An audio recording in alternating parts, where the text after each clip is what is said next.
پورے عالم اسلام کے اندر وہ محمد رسول اللہ کے صلی اللہ علیہ وسلم، ان سے محبت، ان کی تعظیم، سوء ادب بھی نہ ہو جائے۔ ان کی آواز سے اوپر اپنی آواز کہیں کر دو گے تو سارے اعمال حبط ہو جائیں گے۔ یا ایھا الذین آمنوا لا ترفعوا اصواتکم فوق صوت النبی ولا تجهروا له بالقول كجهر بعضکم لبعض ان تحبط اعمالکم وانتم لا تشعرون۔ میں تفصیل سے عرض کرتا رہا ہوں کہ صحابہ کے دور میں تو مطلب تھا حضور کی آواز سے اونچی آواز کر کے بات کرنا، اب کیا ہے؟ حضور کی بات کے مقابلے میں اپنی بات لانا۔ حضور نے تو یہ کہا نہیں میری رائے ہے، واہ! اگر آپ نے مان لیا کہ حضور نے یہ فرمایا ہے تو پھر آپ کون ہیں؟ یہ تمام اعمال صالحہ، ساری تمہارے کرتوت جو بھی تم نے کمائی کی ہے سب ضائع ہو جائیں گے، تمہیں پتہ بھی نہیں چلے گا۔ بھائی میں نے کوئی گناہ کبیرہ تو نہیں کیا، میں نے کوئی اور نہ زنا کیا، نہ شراب پی ہے، نہ کچھ اور کیا ہے۔ انتم لا تشعرون، تمہیں شعور بھی نہیں ہوگا، اور تمہاری ساری جو بھی اب تک کی کارگزاری ہے، تمہارے اعمال ہیں، وہ سب حبط ہو جائے۔ اب دیکھیے اس پر ٹو پرونگڈ حملہ ہو رہا ہے مغرب سے۔ نمبر ایک، محمد صلی اللہ علیہ وسلم کی شخصیت کو مجروح کر دو۔ یہ کام پہلے بھی ہوا ہے، لیکن یہ بڑے مصنفین کی کتابوں میں ہوا، بڑے محدود پیمانے پر ہوا۔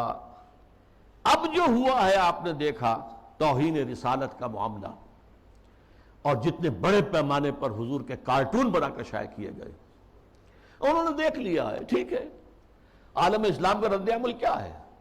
کوئی جلوس نکل آئے، کوئی توڑ پھوڑ ہو گئی، کوئی اپنا ہی بگاڑا، ہمارا کیا بگاڑا؟ اس اعتبار سے غور طلب بات یہ ہے، ایک بار جو ہے کاری کیا ہے انہوں نے اور دیکھ لیا ہے کہ ہے کوئی تھوڑے سے لوگ ہیں، کوئی دقیانوسی ہیں، کوئی جذباتی ہیں، ویسے بھی وہ لوگ عام طور پر ان پڑھ ہیں یا مولوی ملاٹے ہیں، بس ان کا اثر انہوں نے قبول کیا ہے۔ کسی حکومت نے کوئی قدم اٹھایا؟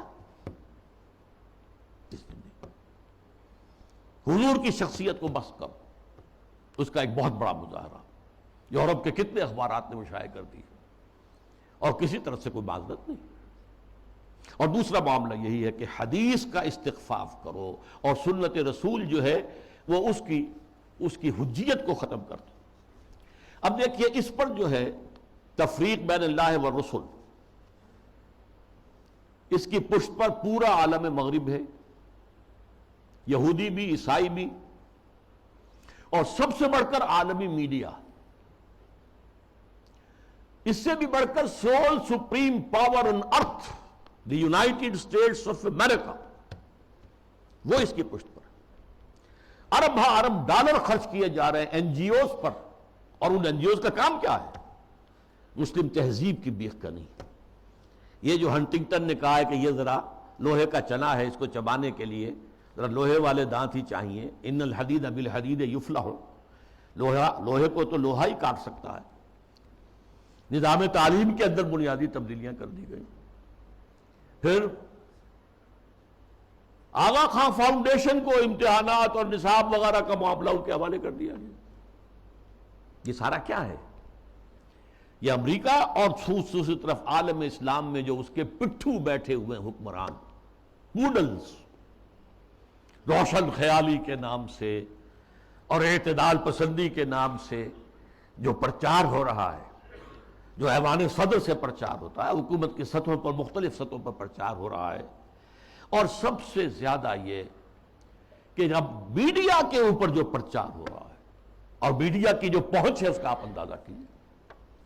اس کے ضمن میں خاص طور پر میں آپ سے ذکر کر دوں، جس طرح ہنٹنگٹن کا ذکر آیا ہے، ایسے ہی رینڈ کارپوریشن کی سفارشات چند مہینے پہلے وہ آئی۔ یہ سب سے بڑا ٹاپ کا تھنک ٹینک ہے امریکہ کا۔ اس نے تجزیہ کیا ہے، اپنے لوگوں کو بتایا، اپنی حکومت کو بتایا ہے کہ مسلمان سب ایک جیسے نہیں ہیں، مسلمان چار طرح کے ہیں۔ نمبر ایک ہے فنڈامنٹلسٹ، جو اسلام کو صرف ایک مذہب نہیں سمجھتے بلکہ ایک سیاسی، معاشی اور سماجی نظام بھی سمجھتے۔ ان سے تو ہماری جنگ ہے، ان سے ہماری دشمنی ہے، انہیں ہر قیمت پر ختم کرنا ہی کرنا ہے۔ یہ فنڈامنٹلسٹ ہے۔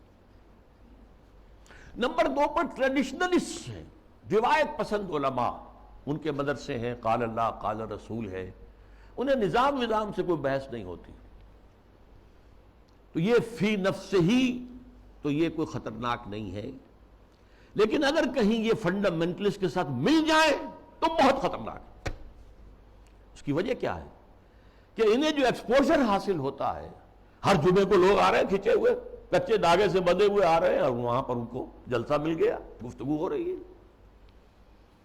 کوئی اور جماعت جو ہے، کوئی سیاسی جماعت چھوٹا سا جلسہ بھی کرے گی تو کتنے کھکیڑ بول لے گی، پوسٹر شائع کرے گی، کوئی ڈنڈورا پیٹے گی، کچھ اور کرے گی، اشتہار اخبارات میں دے گی۔ یہاں جو ہے کہ خود بخود ہو رہا ہے، کچے دھاگے سے بندھے آئیں گے سرکار میری، اور اکثر مسلمان آتے ہیں تو نہا دھو کر اچھے کپڑے پہن کر آتے ہیں تاکہ ایک اچھے ماحول میں خوشبو لگا کر آؤ، تاکہ اچھا ماحول ہو، پسینے کی بدبوؤں سے طبیعت منغص نہ ہو جائے۔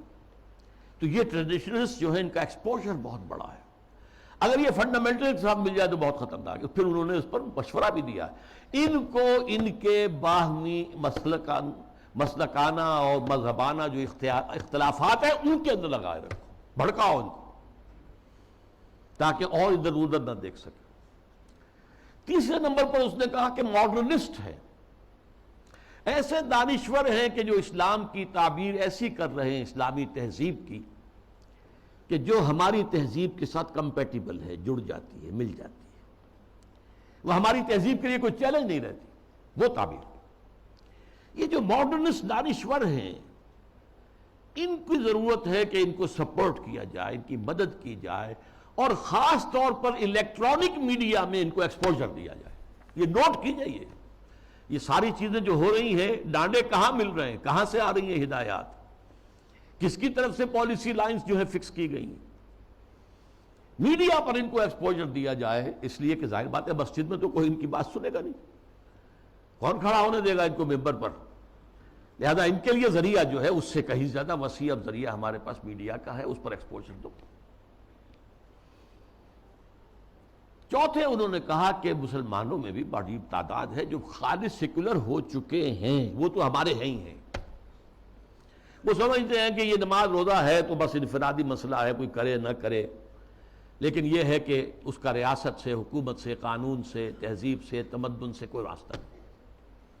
یہ چار کیٹیگریز میں سے یہ 2+2 ہو گئے، ماڈرنسٹ اور سیکولرسٹ تو ہمارے ساتھی ہیں، اور یہ فنڈامنٹلسٹ اور ٹریڈیشنلسٹ، انہیں ٹیکل کرنا پڑے گا، سب سے بڑھ کر فنڈامنٹلسٹ کو جو اسلام کو ایک نظام سمجھتے ہیں، سیاسی، معاشی، معاشرتی نظام، اور اس کے بعد یہ کہ یہ جو ٹریڈیشنلسٹ ہیں جن کا کہ اثر و رسوخ عوام کے اندر ہے، تو ان کو جو ہے اپنے باہمی اختلافات میں الجھائے رکھا جائے۔